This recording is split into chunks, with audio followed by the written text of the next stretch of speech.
Hello guys, ఎలా ఉన్నారు? బాగున్నారు గైస్. ఈరోజు వీడియోలో మీరు సంబంధించుంటారు, అదేవిధంగా టైటిల్ చూసి ఉంటారు. చాలామందికి ఎస్బీఐ అకౌంట్కి సంబంధించి ఏటీఎం ద్వారా కానీ లేదా ఆధార్ ద్వారా కానీ డబ్బులు బయటికి తీయాలంటే ఈ విధంగా ఇన్ఆపరేటివ్ అకౌంట్ అని ఈ విధంగా చూపిస్తుంటుంది. చాలామందికి ఏటీఎంలో అయితే ఈ విధంగా ఇన్ఆపరేటివ్ అకౌంట్ అని ఈ విధంగా అయితే చూపిస్తుంటుంది. ఈ విధంగా చూపిస్తున్నప్పుడు మనం ఏ విధంగా అకౌంట్ అనేది ఆపరేట్ చేసుకోవాలి, ఈ ప్రాబ్లం ఎందుకు వస్తుంది, దీనికి సంబంధించి మీకు ఈ వీడియోలో క్లారిటీగా అయితే చెప్తాను. సో గాయ్స్, మీరు మాత్రం వీడియోని ఎక్కడ స్కిప్ చేయకుండా చూడండి. ఇంకెందుకు ఆలస్యం రెడీ చేయకుండా వీడియో అయితే స్టార్ట్ చేద్దాం. వీడియో స్టార్ట్ చేసిన నాకు చిన్న రిక్వెస్ట్, మీరు కానీ మా ఛానల్ మొదటిసారిగా చూసుకుంటే ప్లీజ్ సబ్స్క్రైబ్ చేసుకోండి. అలాగే పక్కన ఉన్న బెల్ కింద క్లిక్ చేసి ఆల్ బటన్ ప్రెస్ చేయండి. అలాగే వీడియోని తప్పకుండా లైక్ చేయండి. ఇంకెందుకు ఆలస్యం రెడీ చేయకుండా మనం వీడియోలోకి వెళ్ళిపోదాం. సో ఫ్రెండ్స్, చాలామంది ఏటీఎంలోకి వెళ్ళి అకౌంట్లో చాలా రోజుల తర్వాత అకౌంట్లో డబ్బులు తీయడానికి వెళ్తే ఈ విధంగా ఇన్ఆపరేటివ్ అకౌంట్ అని ఈ విధంగా అయితే చూపిస్తున్నది. ఈ విధంగా చూపిస్తున్నప్పుడు మీరు డైరెక్ట్ బ్యాంకులోకి వెళ్ళి మీరు ఆధార్ కార్డు, అదేవిధంగా బ్యాంక్ అకౌంట్కి సంబంధించి జిరాక్సులు, అదేవిధంగా ఒక పాస్పోర్ట్ తీసుకొని మీరు మీ యొక్క బ్రాంచ్లోకి అయితే వెళ్ళండి.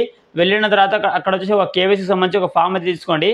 తీసుకున్న తర్వాత మీరు కస్టమర్ సర్వీస్కి సంబంధించి మనకు కౌంటర్ ఉంటుంది కదా, ఆ కౌంటర్లోకి అయితే వెళ్ళండి. వెళ్ళిన తర్వాత అక్కడ ఆ సార్కి అయితే చెప్పండి, మీరు సార్ నా యొక్క అకౌంట్ అనేది ఈ విధంగా ఇన్ఆపరేటివ్ అయితే ఉంది, నా యొక్క అకౌంట్ అనేది చాలా రోజుల తర్వాత నేనైతే యూజ్ చేస్తున్నాను, అందుకోసం ఈ విధంగా ఇన్ఆపరేటివ్ ఉంది సార్, నా యొక్క అకౌంట్ అనేది మీరు ఆపరేట్ అయితే చేయండి అని మీరు చెప్పండి. ఒకవేళ హోల్డ్లో ఉంటే కూడా సార్ నా యొక్క అకౌంట్ అనేది హోల్డ్లో ఉంది, అన్హోల్డ్ అయితే చేయండి సార్ అని మీరు అయితే చెప్పండి. ఖచ్చితంగా మీకు సార్ అయితే ఖచ్చితంగా మీకు బ్రాంచ్లో అయితే మీ యొక్క అకౌంట్ అనేది అన్హోల్డ్ అయితే చేస్తారు, అదేవిధంగా ఆపరేట్ అయితే చేస్తారు. సో ఫ్రెండ్స్, ఈ విధంగా మనం చాలా ఈజీగా బ్రాంచ్లోకి వెళ్ళి ఈ ప్రాబ్లం అయితే సాల్వ్ అయితే చేసుకోవచ్చు. నేను రీసెంట్గా చాలామందికి ఈ ప్రాబ్లం అయితే స్వయంగా నేనే వెళ్ళి బ్రాంచ్లో సాల్వ్ చేయడం జరిగింది.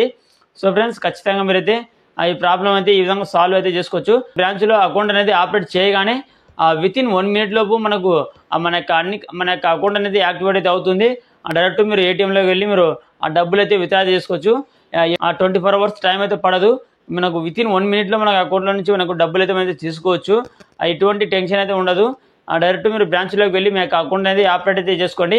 ఆపరేట్ చేసుకోగానే మీ యొక్క అకౌంట్ అనేది యాక్టివేట్ అవుతుంది. మీకు ఫోన్పేకి సంబంధించి కానీ యూపీఐ పేమెంట్స్ కానీ ప్రతి ఒక్కటి అయితే జరుగుతాయి. అదేవిధంగా మీ యొక్క అమౌంట్ అనేది మీరు బ్యాంక్ అకౌంట్ నుంచి మీరైతే సేఫ్గా మీరు ఏటీఎం నుంచి విత్డ్రా చేసుకోవచ్చు. సో ఫ్రెండ్స్, ఈ విధంగా మీ యొక్క అకౌంట్ అనేది ఇన్ఆపరేటివ్లో ఉంటే ఈ విధంగా ఆపరేట్ అయితే చేసుకోవచ్చు. సో ఫ్రెండ్స్, ఇది ఫ్రెండ్స్ వాటి వీడియో. ఆ వీడియో నుంచి లైక్ చేయండి.